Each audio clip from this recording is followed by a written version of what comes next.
शिष्यप्रसादात् भगवत्प्रसादो यस्य प्रसादान्न गति कुतोऽपि ध्यायुं स्तुवं तस्य यशस्त्रिसन्ध्यं वन्दे गुरो श्रीचरणारविन्दम् आजानुलम्बितभुजौ कनकावदातौ संकीर्तनैकपितरौ कमलायताक्षौ विश्वम्भरौ द्विजवरौ युगधर्मपालौ वन्दे जगत्प्रियकरौ करुणावतारौ नमस्त्रिकालसत्याय जगन्नाथसुताय च सवृत्ताय सपुत्राय सकलत्राय ते नमः भरेहापीडाभिरामं मृगमदतिलकं कुण्डलाक्रान्तगण्डं पञ्चाक्षं कम्बुकण्ठं स्मितसुभगमुखं स्वादुरेन्नस्तवीनुं श्यामं शान्तं त्रिभङ्गं रविकरवसनं भूषितं वैजयन्त्या वन्दे वृन्दावनस्थं युवतिशतवृतं ब्रह्मगोपालवेशं तप्तकाञ्चन गौरङ्गी राधे वृन्दावनेश्वरी वृषभानुसुते देवी तां नमामि हरिप्रिये मूकं करोति वाचालं पङ्गुं लङ्घयति गिरिं यत्कृपातमहं वन्दे परमानन्दमाधवम् वाञ्छाकल्पतरुभ्यश्च कृपासिन्धुभ्य एव च पतितानां पावनेभ्यो वैष्णवेभ्यो नमो नमः हरिभक्तिपराजे च हरिनामपरायणा दुर्वृत्ता वा सुवृत्ता वा तेषां नित्यं नमो नमः नमः धर्माय महते नमो कृष्णाय वेधसे ब्राह्मणेभ्यः नमस्कृत्य धर्मान् वक्ष्ये सनातनान् नारायणं नमस्कृत्य नरं चैव नरोत्तमम्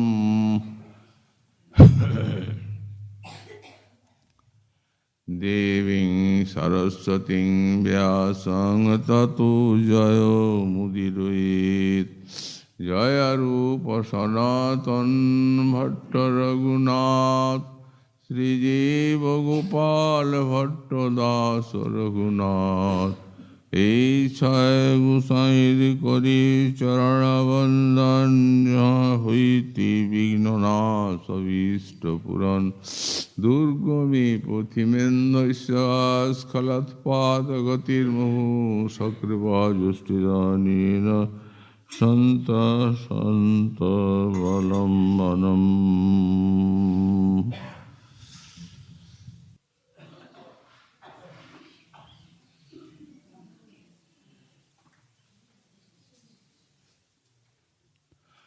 असोत्पाट्टा विश्वा विसृजा मति सर्वसारणी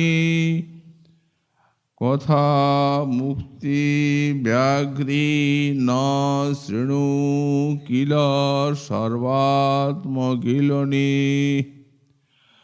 অপি ত্বক্তা লক্ষ্মীপতিরতিমিতু ব্যোমনয়নিং ব্রজী রাধা কৃষ্ণ সরতি মণিদৌতং ভজমন। কলিযুগ পাবনাবতার শ্রী শ্রী কৃষ্ণ চৈতন্য মহাপ্রভুর পরম অন্তরঙ্গ পার্ষদ পরম পূজ্যপাদ শ্রী শ্রীল রঘুনাথ দাস গোস্বামী চরণ তাঁর শ্রী শ্রী মনশিক্ষাস্তবে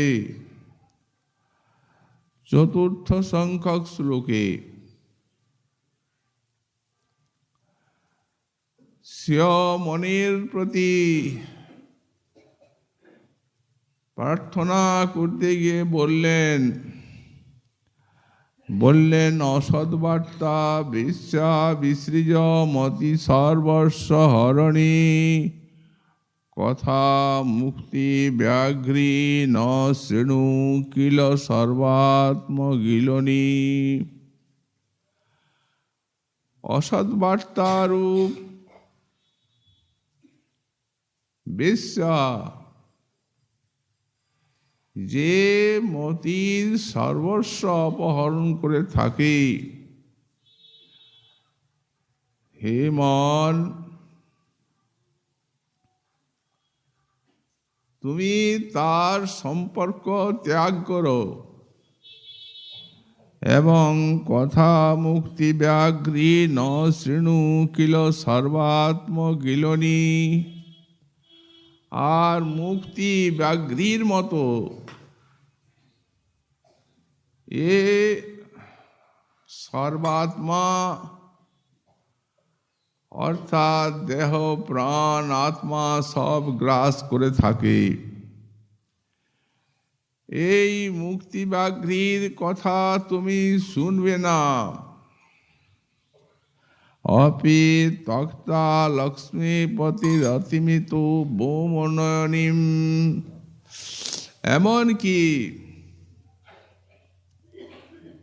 লক্ষ্মীপতি বৈকুণ্ঠাধিপতি শ্রী শ্রী নারায়ণ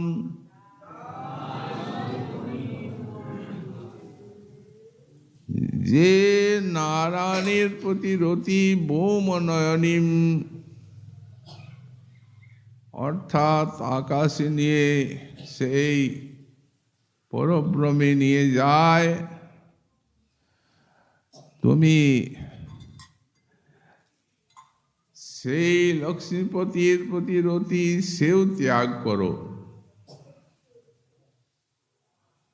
তবে কি করার উপদেশ বললেন? ব্রজী রাধা কৃষ্ণ সরতি মণিদৌতং ভজমন।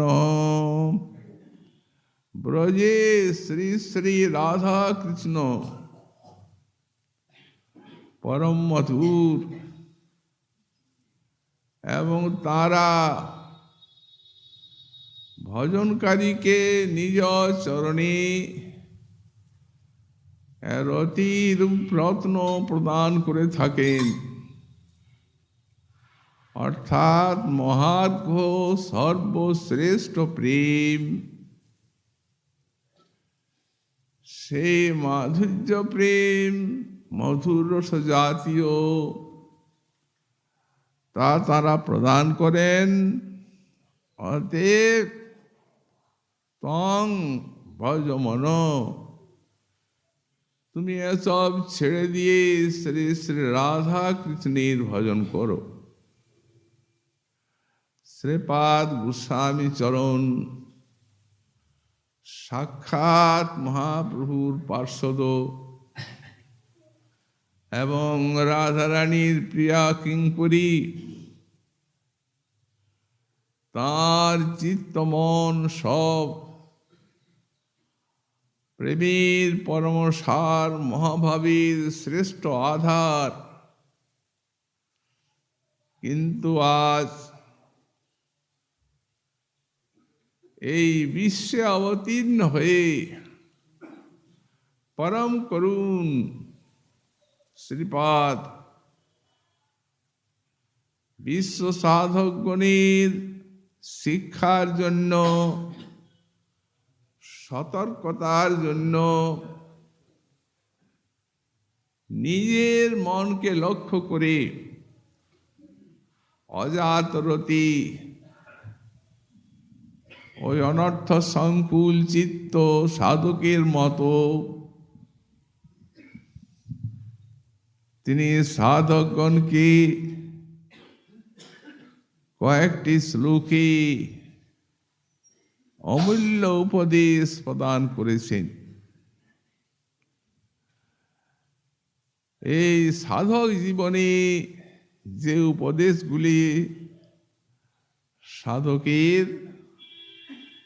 মৃত সঞ্জীবনী সুধার মতো অতি চরম উপকারী, এই শ্লোকে বলছেন, প্রথমে বলছেন অসৎ বার্তা বিশ্বা বিসৃজ মতি সর্বস্ব হরণী। অসৎ বার্তা, এই অসৎ বার্তা কাকে বলা হয়? অসধাতুর থেকে সৎশব্দ নিষ্পন্ন হয়, আর অসধাতু অস্তি অর্থে ত্রৈকালিক সত্তা আছে যার, সেই বস্তুই সৎ। অর্থাৎ যে বস্তু পূর্বে ছিলেন, এখনো আছেন, অনন্তকাল থাকবেন, এই সেই বস্তুকেই সৎ বস্তু বলা হয়। আর যা সৎ নয় তা অসৎ। অর্থাৎ যে বস্তু পূর্বে ছিল না, পরেও থাকবে না, এখন কিছুদিন আছে যে বস্তু, সেই বস্তুই অসৎ। তাহলে শ্রী ভগবান, ভক্তি এবং ভক্ত,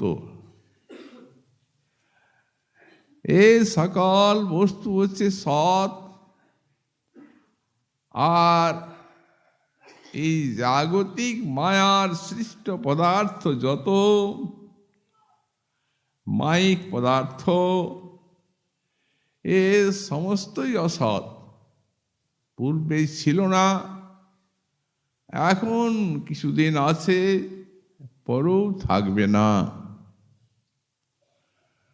তাহলে নশ্বর, ক্ষণস্থায়ী, ক্ষণভঙ্গুর, এই সমস্ত বস্তুকেই অসৎ বলা হয়।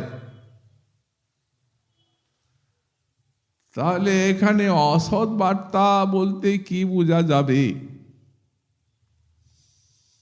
অসৎ বার্তা বলতে ভগবান, ভক্তি, ভক্ত, এদের কথা ত্যাগ করে আর এই নশ্বর জগতের বিষয় বৈষয়িকের কথা, দেহ দৈহিকাদির কথা, এই সব অসৎ বার্তা। এই অসৎ বার্তা এ বলা এবং শোনা চিত্তের মহাবিক্ষেপক, আর এই জড়ীয় বস্তুর দিকে মনটিকে আকর্ষণ করে নিয়ে যায়। একে তো এই জড়ীয় রসের প্রতি আকর্ষণ, এ মানবের অনাদিকাল থেকে চিত্তে এমন ভাবে বিদ্ধ হয়ে আছে যে এর থেকে চিত্তটিকে মুক্ত করা বড় কঠিন ব্যাপার। নিজ সাধনার দ্বারা সাধক পেরে উঠেন না, মহৎ কৃপা এবং সাধন ভজনের দ্বারা যখন ভক্তি মাধুরী ভগবত মাধুরীর আস্বাদন লাভ হয়, তখনই এই জড়ীয় রসে আসক্ত চিত্ত এই জড়ীয় রসের আকর্ষণ থেকে নিজকে মুক্ত করতে পারে। কেননা ইন্দ্রিয়গুলি স্বভাবত চঞ্চল, দৃঢ় এবং বলবান, আর মন নিজে অতীব চঞ্চল। এই মন যখন ইন্দ্রিয়গুলিকে বিষয় ক্ষেত্রে আকর্ষণ করে, তখন বুদ্ধিমানের বুদ্ধিমত্তা, জ্ঞানীর জ্ঞান এ কোথায় হারিয়ে যায়। কারণ জড়ীয় রসের প্রতি যে আকর্ষণ, এটি এই বিশ্বজীবের এটি হচ্ছে স্বাভাবিকই, যে চেষ্টা এর থেকে মনকে মুক্ত করা যায় না। ভগবান শ্রীমুখে বললেন, অর্জুন মনটিকে সংযত করো। অর্জুন বললেন, ভগবান এই মনকে সংযত করা এ কি আমার আয়ত্তে? চঞ্চলং হি মন কৃষ্ণ প্রমাথি বলবদৃঢ়ম তুষ্যাহং নিগ্রহং মন্যে বায়ুরেব সুদুষ্করম। এই যে মন এত চঞ্চল আর প্রমাথি, বিপদ ঘটায়, আর অতি দৃঢ় শক্তিমান। তৈষ্যাহং নিগ্রহং মন্যে বায়ুরেব সুদুষ্করম। যেমন এই বায়ুকে কুম্ভকাদির দ্বারা রুদ্ধ করে রাখা যায় না, তেমনি এ দুষ্ট মনকে এ আয়ত্তে আনা যায় না। ভগবান তিনিও অর্জুনের এই যুক্তি এটিকে স্বীকার করে নিচ্ছেন। বলছেন, অসংসাং মহাবাহু মনু দুর্নিগ্রহং চলম অভ্যাসে নতু কুন্তেয় বৈরাগ্যেন চ গৃহ্যতে। সত্য বলেছ তুমি হে মহাবাহু। অসংসাং মহাবাহু মনু দুর্নিগ্রহং চলম। মন যে চঞ্চল এবং দুর্নিগ্রহ, একে সহজে আয়ত্তে আনা যায় না, এটিতে সংশয় নেই। কিন্তু অভ্যাসেন তু কন্তেয় বৈরাগ্যেন চ গৃহ্যতি। ধীরে ধীরে অভ্যাস যোগের দ্বারা আর ত্যাগ বৈরাগ্যের দ্বারা ক্রমশ একে আয়ত্ত করা যায়। সম্বোধন করেছেন, হে মহাবাহু,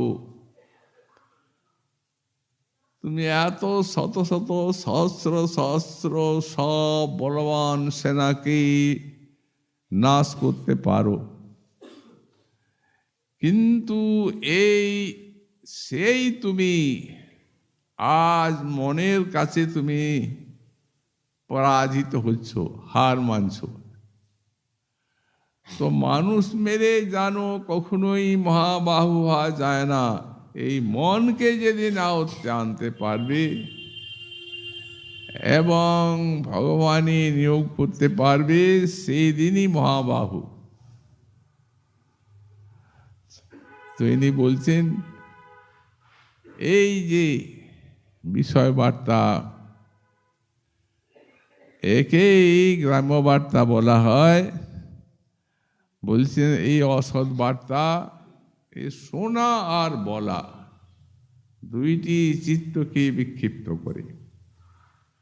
এই জন্যে ঠাকুর মশাই বললেন, আন কথা না বলিব, আন কথা না শুনিব, সকলই করিব পরমার্থ। প্রার্থনা করিব সদা, অবিষ্ট লালসা কথা, ইহা বিনা সকলই অনর্থ। আন কথা অর্থাৎ ভাগবত বার্তা, ভক্তির বার্তা। ভক্তির বার্তা ছাড়া আর এই জাগতিক দেহ দৈহিকাদির বিষয় আশয়ের বার্তা বলবো না, আর কানে শুনবো না। এই চিত্তটিকে যতখানি বিক্ষিপ্ত করে, মলিন করে, ততখানি আর অন্য কোনো বিষয়ে করে না। আর মলিন মন হইলে নহে কৃষ্ণের শরণ।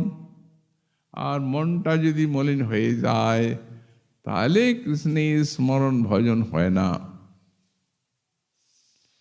এই জন্যই উনি বলছেন, নান কথা বলবো না আর শুনবো না, সকলই করিব পরমার্থ। মনের চিত্তবৃত্তিকে কথা বার্তা ইত্যাদিকে বলা শোনা সব পারমার্থিক বিষয়েই নিবদ্ধ করব। প্রার্থনা করিব সদা, অবিষ্ট লালসা কথা। অবিষ্ট শ্রীকৃষ্ণে যে লালসা, কিভাবে লাভ করা যায়, এই বিষয়টি সর্বদা প্রার্থনা করব মহতের নিকট, মনের কাছে। অতএব যাতে এই অসৎ বার্তার সঙ্গ করতে না হয়, মতির সর্বস্ব হরণ করে থাকি। কুলটারমণি বেশ্যা, সে যেন নিজের আপাত মধুর শব্দ স্পর্শরূপ রসাদি দেখিয়ে আর যুবকের মনটিকে মুগ্ধ করে, তাকে বশীভূত করে নেয় এবং ধীরে ধীরে তার সর্বস্ব অপহরণ করে থাকে। তার অর্থ সম্পত্তি, নাম যশ প্রতিষ্ঠা, ধর্ম, কুল, ইহকাল পরকাল সর্বস্ব হরণ করে এই কুলটারমণি। এই যে অসৎ বার্তা, তাই সাধকের সর্বস্ব অপহরণ করবে। আর এই গ্রাম্য কথা বলতে বলতে, শুনতে শুনতে এর ভিতরে এসে পড়বে পরনিন্দা, পরচর্চা, ও আসতে বাধ্য। ধীরে ধীরে সেই পরনিন্দা, পরচর্চা ওই এমন মুখরোচক হয়ে পড়বে যে সেইটি ভালো লাগবে। 5 জন 10 জন বসে কথাবার্তায় পরনিন্দা, পরচর্চা। কিন্তু এ কত বড় ভয়ঙ্কর! মদ্যপের নিষ্কৃতি আছে কোনো কালে, পরচর্চকের গতি কবু নহে ভালে। মদ্যপ যারা মদ্যপান করে, তাদেরও নিষ্কৃতি আছে, কিন্তু পরচর্চক যারা, তাদের নিষ্কৃতি নাই। এই পরচর্চা করতে করতে ভক্ত বৈষ্ণব এদেরও বার্তা, সমালোচনা, নিন্দা এসে যায়। আর শাস্ত্র বলছেন শতাং নিন্দা নাম্ন পরমাপরাধং বিতনুতে যত খ্যাতি জাতম কথম সহতে তদ বিগর্হাম। এই যে মহতি নিন্দা, এ অতি উৎকট অপরাধ বিস্তার করে থাকি। ভগবান নাম যে মহৎগুণের দ্বারা জগতে খ্যাতি লাভ করছেন, সেই ভগবান, সেই নাম ভক্তি, এই মহতি নিন্দাটি সহ্য করতে পারেন না। অতএব এটি মহৎ অপরাধ, ভক্তির সবার থেকে বেশি বিঘাতক। অপরাধের মধ্যে প্রথমে দেওয়া হয়েছে এবং এটিকে মহৎ অপরাধ বলা হয়েছে। তার থেকে আত্মরক্ষা করতে গেলে এই অসৎ বার্তাটি ত্যাগ করতে হবে। অসৎ বার্তা থাকলেই ওটি এসে পড়বে।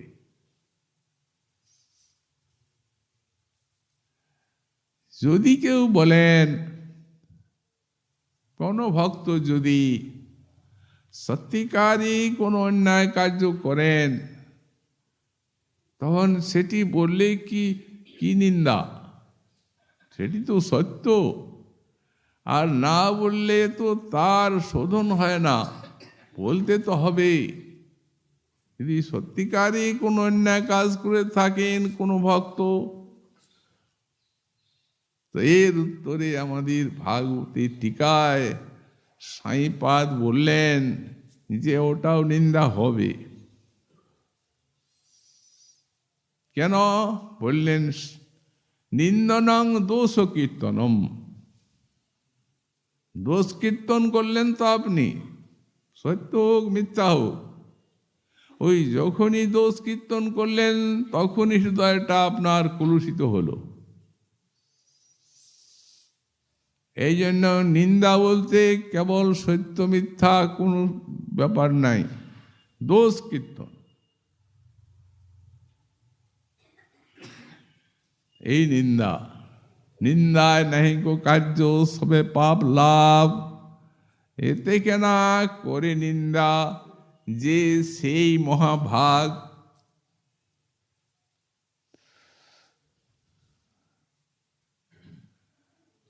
যেহেতু অনিন্দুক হইয়া যে সকৃত কৃষ্ণ বলে, সত্য সত্য কৃষ্ণ তারে উদ্ধারিব হেলে, কারো নিন্দা করার না। অনিন্দুক হয়ে যদি হরিনাম করা যায় তো বললেন সত্য সত্য ভগবান তাকে উদ্ধার করবেন, চরণে স্থান দেবেন। এই অসৎ বার্তা বিশ্বা মত মতির সর্বস্বকে হরণ করে থাকে। মতি শব্দের একটি অর্থ আছে বিবেক সারিণী বুদ্ধি। এই অসৎ বার্তা দ্বারা চিত্ত এতখানি বিক্ষিপ্ত হয়, এতখানি কলুষিত হয় যে বুদ্ধি, চিত্তের যে বিবেক সারিণী বুদ্ধি, তিনি বিবেক হারিয়ে যান, সেই জ্ঞান থাকে না। চিত্তে ওই সব কারণে কলুষ এসে যায়। অথবা এই মতি শব্দের আর একটি ব্যাখ্যা করেছেন শ্রীজীব শ্রীমদ্ ভাগবতী টিকায়, যেখানে ওই স্তব করছেন মুচকুন্দ রাজা,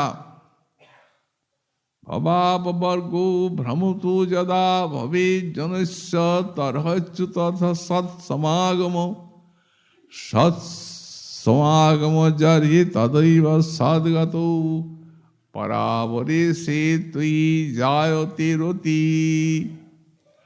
যখন এই বিশ্বে জনিতে ভ্রমণ করতে করতে যে সময় সংসার নাশ হয়, সংসার নাশের সময় হয়, তখনই সৎসঙ্গ হয়ে থাকে। আর তখনই সৎসঙ্গ হয় এবং ওই তখনই তার চিত্তে ধীরে ধীরে ওই ভাগবতী রতির আবির্ভাব হয়। তো বললেন দেখুন, আগে সৎসঙ্গ হবে তবে তো ভবাপবর্গ, সংসার ক্ষয় হবে সেটি হচ্ছে কার্য, আর সাধুসঙ্গটি হচ্ছে কারণ। তো কারণের আগেই কার্যের উক্তি। প্রথমে বলছেন ভবাপবর্গ যদা, বললেন হ্যাঁ, যেখানে যেখানে অনিবার্য এবং অতি শীঘ্র কার্যকারিতা, সেখানে কারণের পূর্বে এই কার্যের উল্লেখ করা হয়ে থাকে। এই জন্য বলছেন যখন সংসার নাশ হলো তখনই সাধুসঙ্গ হলো। আর সৎসঙ্গমজারহি তদৈব সদ্গত পরাবরে সে তৈ জায়তে রতি। ভগবানকে বলছেন, হে ভগবান, যখন সৎসঙ্গ হলো তখন হে পরাবরেশ, স্থাবর জঙ্গমের অধীশ্বর, তোমাতে রতিজাত হলো। এখানে রতি শব্দের ব্যাখ্যায় শ্রীজীব লিখেছেন সৎসঙ্গমেন রত্তঙ্কুর রূপৈব মতির জায়তে। একেবারে কি রতি হবে? তা তো হয় না। ও তো ধীরে ধীরে সৎসঙ্গ হলে তবে তো তিনি রতি স্তরে উঠবেন। আগে ভক্তি স্তরগুলা তো অতিক্রম করবেন। তো বলছেন এই জন্যই সৎসঙ্গমেন ওই রত্যঙ্কুর রূপৈব মতি জায়তে, রতির অঙ্কুর রূপ মতি জাত হলো। তাহলে মতিটিকে এখানে রতির অঙ্কুর বলা হচ্ছে। তো রতির অঙ্কুর গুরু বৈষ্ণব ভগবানের কৃপা সঞ্জাতা, এই ভক্তিকল্পলতার বীজ সাধক মালি হয়ে আর হৃদয় ভূমিতে রোপণ করলেন। শ্রবণ কীর্তন জলে সিঞ্চন হতে লাগলো, অঙ্কুর জাত হলো। এই অঙ্কুরটি ভক্তি কল্পলতা হয়ে আর এতেই রতিরূপ ফুল ফুটবে, পরিণত অবস্থায় লতার, আর প্রেম রূপ ফল ফলবে। আর এই লতাকে প্রেমরূপ ফল ফললে এইখানে সাধক ওই প্রেম পরিপক্ক প্রেম ফল রস আস্বাদন করবেন। আর শেষে লতা অবলম্বী সাধক কৃষ্ণচরণ পায়, লতাকে অবলম্বন করে আর কৃষ্ণচরণ পাওয়া গেল। তো এখন ওই যে অঙ্কুরটা উঠেছে মতি, সে অঙ্কুরটাকেই ভেঙে দেয় এই অসৎ বার্তা। তো অঙ্কুর ভাঙলে আর কি থাকে? আর তো ভক্তি কল্পলতা যাতেই হবে না। এইরূপে একটা অর্থ এই মতির থেকে পাওয়া যায়। তাহলে মনে করুন যে এই অসৎ বার্তা এটি কত সাধকের কতখানি সর্বনাশ করে। অতএব বলা এবং শোনা শ্রেয়কামী সাধকের পক্ষে এই দুইটি নিষিদ্ধ। তারপরে বলছেন, কথা মুক্তি ব্যাঘ্রে না শ্রেণুকিল সর্বাত্মগিলনি। এখন ধর্ম অর্থ কাম, এই যে তিনটা, এই তিনটিকেই বলা হয়েছে এই বিষয় বৈষয়িক। ধর্ম অর্থ কামের মধ্যেই অসৎ, কিন্তু মুক্তি তো সৎ যদি কেউ বলেন। অতএব ধর্ম অর্থ কাম তার কথা নাই বা শুনলাম, কিন্তু মুক্তির কথা শুনব এবং এই মুক্তি সাধনা করব আর মুক্তি লাভ করব। তার উত্তরে বলছেন আরো ভয়ঙ্কর, শুনলেই ভয়। মুক্তি ব্যাঘ্রী, কারণ বলছেন ব্যাঘ্রী, ব্যাঘ্র শব্দটা শুনতেই যেন সবার মনে ভয়ের উদ্রেক হয়, খেয়ে ফেলবে। অতএব মুক্তি ব্যাঘ্রী ন শ্রেণু কিল সর্বাত্মগিলনি। মুক্তি ব্যাঘ্রীর কথা শুনবেন না। ব্যাঘ্রী যেন একেবারে সর্বাত্মা গিলেই ফেলে, তো তেমনি এই মুক্তি ব্যাঘ্রী এই সর্বাত্মাকে গিলে ফেলবে। ভক্ত সাধক কখনোই মুক্তির কথা শুনবেন না। তো এই যে মুক্তি, এই মুক্তি হচ্ছে ঈশ্বর সাযুজ্য, ব্রহ্ম সাযুজ্য মুক্তি। এই মুক্তি কেবল যে জ্ঞান সাধনারই ফল তা নয়, এই ভক্তি সাধনাতে বিনা প্রার্থনায় চায় আপনা আপনি মুক্তি আসে, এবং সেই মুক্তিটি যথার্থ। তাই বলা হয়েছে জীবন মুক্ত দুই, বহু তার দুই ভেদ জানি। এক জ্ঞানে জীবন মুক্ত, আর এক ভক্তি জীবন মুক্ত মানি।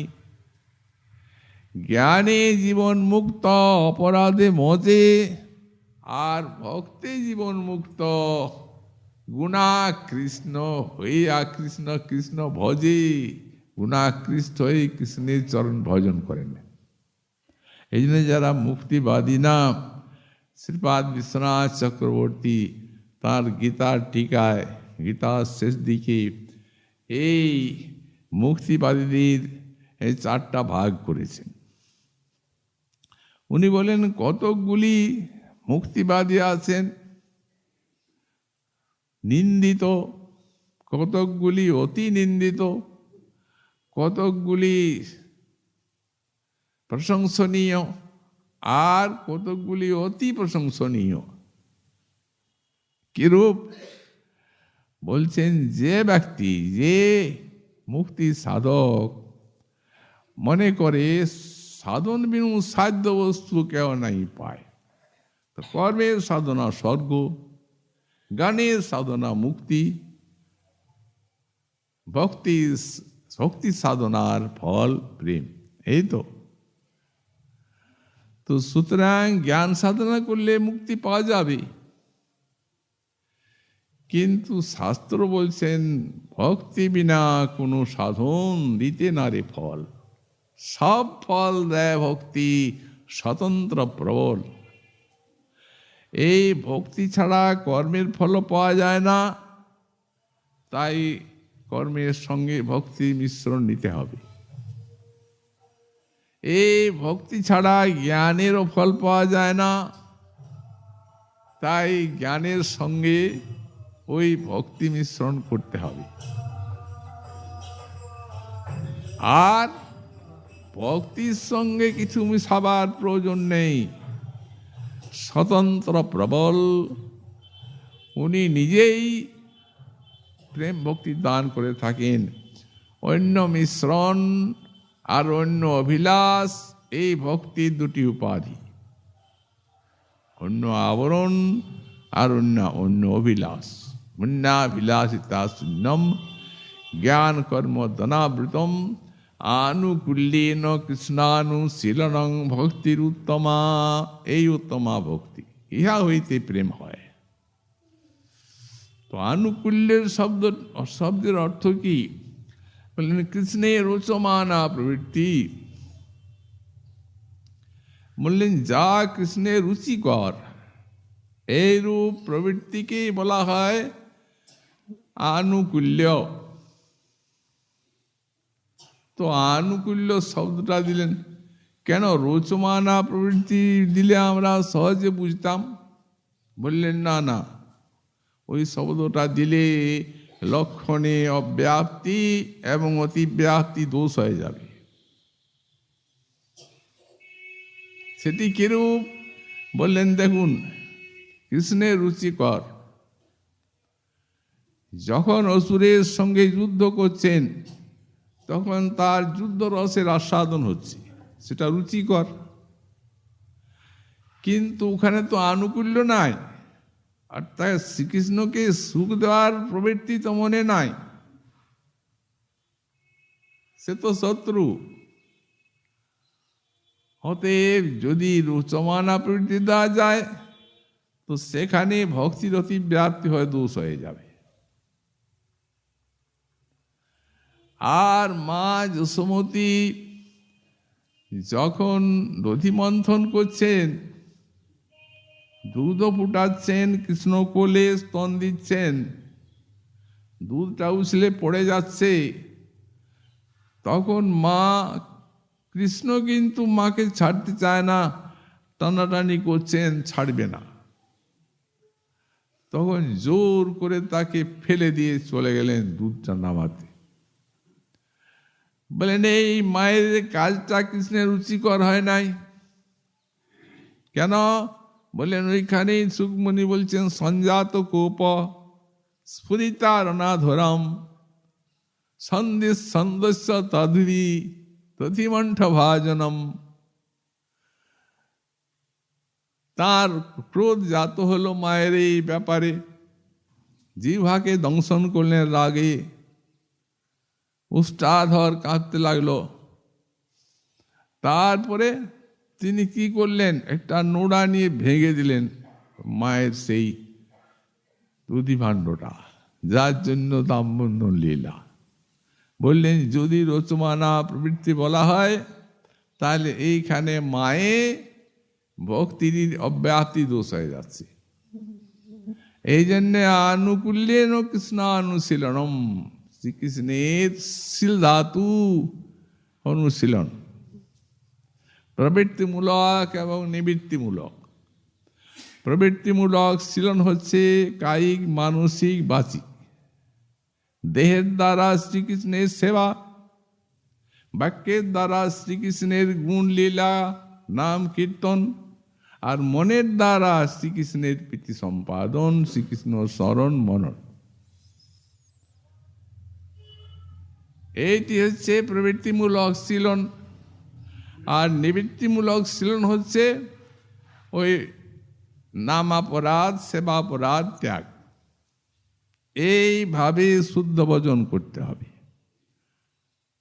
শ্রী গোস্বামীপাদ ভক্তি রসামৃত সিন্ধুর প্রথমে এমন লক্ষণটা করলেন, যেটা কি সাধন ভক্তি, কি সাধ্য ভক্তি, কি প্রেম, কি ভাব, সর্বত্র ব্যাপ্তি আছে এই লক্ষণের। এমন আচার্য আর এমন মহান বিদ্বান আর পাওয়া যায় না, উৎসাহী পাদুনের মতো। তো সুতরাং বলছেন এই মুক্তি ব্যাঘ্রীর মতো সর্বাত্মা গিলুনি সবটা খেয়ে যাবে, মুক্তির নাম উচ্চারণ করা যায় না। চারটির কথা যে আমরা বলছিলাম, এই চারটি মুক্তিকামী। একটি হচ্ছে যারা মনে করে মুক্তি ভক্তি সহায়তা ভিন্ন মুক্তি জ্ঞান দেবে, তারা অতি নিন্দনীয়। আর ভগবানের বিগ্রহকে যারা মাইক মনে করে, মুক্তিবাদী মনে করে ভগবান নির্গুণটাই সাক্ষাৎ পরতত্ত্ব, পরতত্ত্ব সগুণ হবেন কেন? ওটা ওরা নিকৃষ্ট মনে করে জ্ঞানবাদীগণ। অতএব ভগবান বিশ্বকার্যের জন্য সেই পরতত্ত্ব নির্গুণ ব্রহ্ম, তিনি ওই দেহ ধারণ করে বিশ্বকার্য করেন, আর দেহটা ছেড়ে দিয়ে নির্গুণ হয়ে যান শেষে। মহাজন বললেন, কৃষ্ণ নিন্দা নাই আর ইহার উপর, প্রাকৃত করিয়া মানি কৃষ্ণ কলেবর। ওরাও কৃষ্ণ কলেবরকে প্রাকৃত করে মানছে, এর থেকে বড় কৃষ্ণ নিন্দা নেই। তো সুতরাং এ অতি নিন্দিত। আর এক প্রকার মুক্তিবাদী আছে, যে মনে করে যে জ্ঞানের সাধনার সঙ্গে ভক্তি সাধনা নেওয়া চাই, শাস্ত্র বলছেন, তা না হলে মুক্তি হবে না। অতএব জ্ঞানের সাধনাকে নেয়, সঙ্গে ভক্তি সাধনা নেয়, কিন্তু ভগবানের বিগ্রহকে মাই বলে মনে করে, বললেন সেও নিন্দিত। আর এক প্রকার জ্ঞানী, তারা মনে করেন ভক্তির সহায়তা ব্যতীত মুক্তি দিবে না জ্ঞান, এবং ভগবানের বিগ্রহ সচ্চিদানন্দময়, এই তারাই কোনো অপরাধ হয় না, জ্ঞান সাধনা নিজের ফল দিতে পারে, ভক্তি মিশ্রণ, তিনি মুক্তি পান। ইনি হচ্ছেন প্রশংসনীয়। আর এক প্রকার অতি প্রশংসনীয় জ্ঞানী আছেন, যারা ওই মুক্তির পথে যেয়ে জীবনমুক্ত দশায় কোনো স্বতন্ত্র মহতের কৃপায় যারা হৃদয়ের থেকে মুখাকে ত্যাগ করে মুক্তি ইচ্ছাকে আর শুদ্ধ ভজন পথ আশ্রয় করেন, সুখদেবাদির মতো, বললেন তারাই হচ্ছেন অতি প্রশংসনীয় জ্ঞানী। ভক্তির সাধনা। তো সুতরাং এই জন্যই মুক্তি কথা শোনা যায় না। আমাদের শ্রীমন মহাপ্রভু নীলাচল লীলায় প্রথমত মহাপ্রভু তত্ত্ব না জেনে আর সার্বভৌম ভট্টাচার্য ওই গোপীনাথ শালক তার সঙ্গে তর্ক মহাপ্রভু তত্ত্ব নিয়ে। ইনি বলেন ভগবান, উনি বলেন না ভগবান কলিযুগে নাই, এই যে ত্রিযুগ বলা হয়। অতএব উনি প্রেমিক, এটা ঠিক। তোমার মতিচ্ছন্ন ঘটেছে, আর মতিচ্ছন্ন ঘটবে কি? তুমি মহাপ্রভুর কৃপা না পেলে তাকে ঈশ্বর করে নিতে পারবে না। ঈশ্বরের অনুগ্রহ হয়তো যাহারে, সেই সে ঈশ্বর তত্ত্ব বুঝিবারে পারে। ওনার কথাটাই সত্য হলো। মহাপ্রভুর কৃপা হলো। একদিন, তার আগে একদিন উনি ওই মহাপ্রভুকে কোমর বেঁধে আর মুক্তিবাদ পড়াতে বসলেন। বললেন তুমি নূতন যুবক, বৈরাগ্য করেছ, বেদান্ত শুনতে হবে। আচ্ছা শোনাও। বেদান্ত শুনতে লাগলেন। শুনে যান, কিছু বলেন না, চুপচাপ শুনে যান। একদিন ভট্টাচার্য বলছেন, তুমি শুনেই যাচ্ছ আর শুনেই যাচ্ছ, হ্যাঁ কি না, কথাগুলা বুঝছো কি না এ তো বলবে। মহাপ্রভু বলছেন, মূলটা তো ঠিকই বুঝছি, কিন্তু আপনার ব্যাখ্যাটা বুঝতে পারছি না, উল্টো পাল্টা। মূল ঠিকই বুঝছো, আচ্ছা বলো দেখি মূলের কি অর্থ বুঝছো।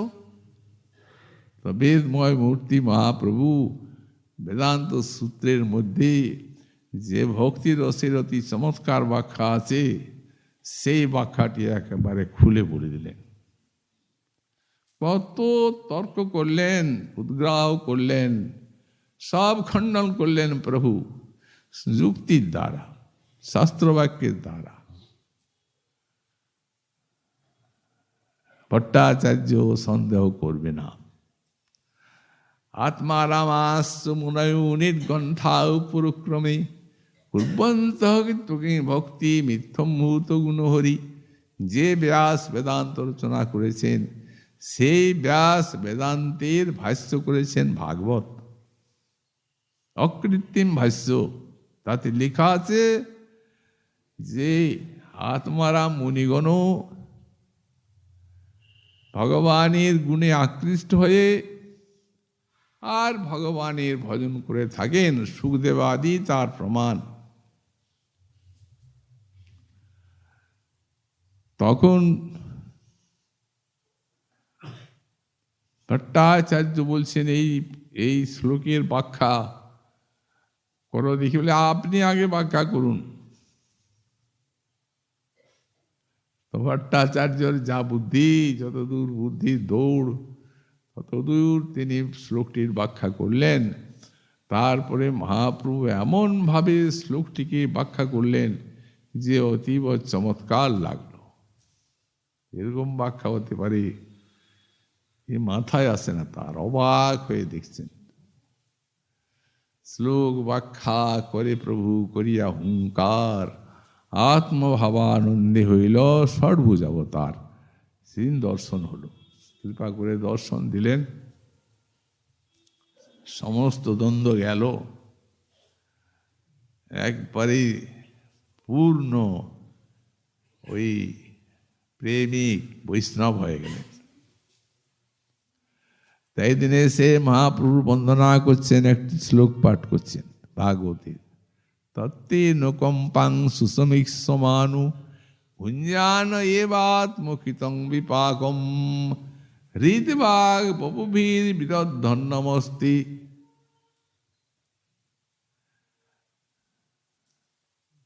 যাবতী সৌমুক্তিপদী সদায় ভাব।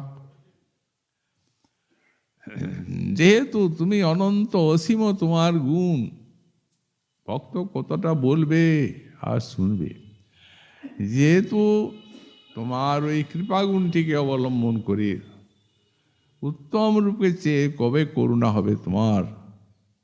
ভুঞ্জান এবা আত্মকৃতং বিপাকম, আত্মকৃত বিপাক ভোগ করে যান।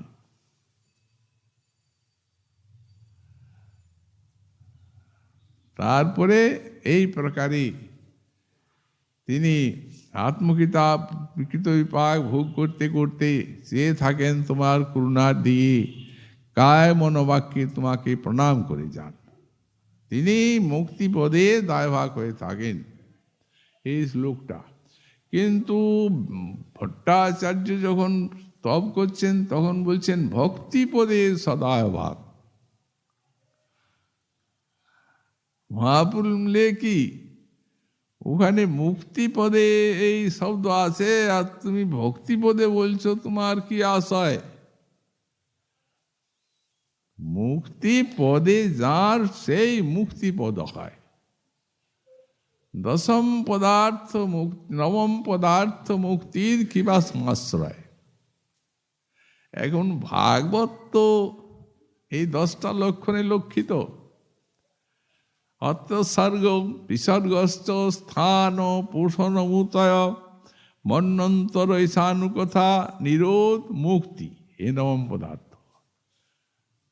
আর সেই মুক্তি এই 9টির আশ্রয় কৃষ্ণ। দশমী দশম লক্ষ্যম আশ্রিতাশ্রয় বিগ্রহম। এই আশ্রিতাশ্রয় বিগ্রহ তিনি দশমীর লক্ষ্য, তারই লীলা দশমী বর্ণিত আছে। হতে মুক্তি যার চরণে, সেই মুক্তি পদ। তুমি পাঠটা পাল্টালে কেন? ভট্টাচার্য বলছেন ওই শব্দ কহিতে না পারি, মুক্তি উচ্চারণ করতে পারি না। ভক্তি শব্দ কহিতে মনে হয়তো উল্লাস, আর মুক্তি শব্দ কহিতে মনে হয় ঘৃণা ত্রাস। এই ব্যাঘ্রী বললেন তো ত্রাস হয়। যেই ভট্টাচার্য পড়ে আর পড়ায় মায়াবাদে, তার ওই সে বাক্যস্ফুরে চৈতন্য প্রসাদে।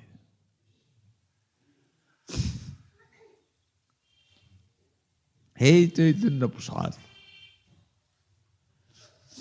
তারপরে কবিরাজ বললেন যাবৎ স্পর্শ, যাবৎ লোহাকে যাবৎ স্পর্শী এম নাই করে, তাবৎ ওই স্পর্শমণি কেহ চিনিতে না পারে। স্পর্শমণির গুণ হচ্ছে লোহাকে স্পর্শ করালেই সোনা হয়ে যাবে। তো যতক্ষণ পর্যন্ত না স্পর্শমণিকে, ওই লোহাকে সোনা করে স্পর্শমণি, ততক্ষণ তো ওকে চেনা যাবে না। বলে এই দেখুন এই লোহা, এই মুক্তিবাদী বেদান্তি সারুণ ভট্টাচার্য আজ সোনার মতো জলজল করছে। ভক্তি বাসনায় তার মুক্তি বাসনা লৌহরূপ হৃদয় বাসনা আজ ভক্তি বাসনায় সুবর্ণজ্জ্বল হয়ে উঠেছে। এই জন্য কথা মুক্তি ব্যাঘ্রা, এই মুক্তি ব্যাঘ্রের কথা কানে শুনবে না, এটা আসলি সুদশাসে বললেন ভট্টাচার্য। যদ্যপি তোমার বাক্যে এই অর্থ হয়, তথাপি আসলি সুদোষে কোহা নাই যায়। এখন মুক্তি শব্দটাকে বলছেন অশ্লীল, ওটা অশ্লীল, শুনতে পারা যায় না, শোনা উচিত নয়, আর বলতে পারা যায় না, বলা উচিত নয়। এই জন্য ইনি বলছেন ওটা পুরোটা খেয়ে যাবে, তার কথা শুনবেন না। তারপরে আচ্ছা ও জানলাম, ত্রিপাদ এখন বুঝতে পেরেছি ধর্ম অর্থ কাম মুক্তি তো ভাগবতে এই চারটাকে জীবের কপটতা বলে ঘোষণাই করেছেন। অতএব আপনি ধর্ম অর্থ কাম এই তিনটার কথাও বললেন অষ্টদ বার্তার শ্লোকার্ধে, আর তারপরে আপনি এই পদে মুক্তির কথাও বললেন।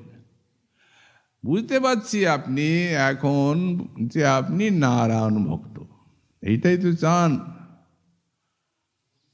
ভক্তি তো চান।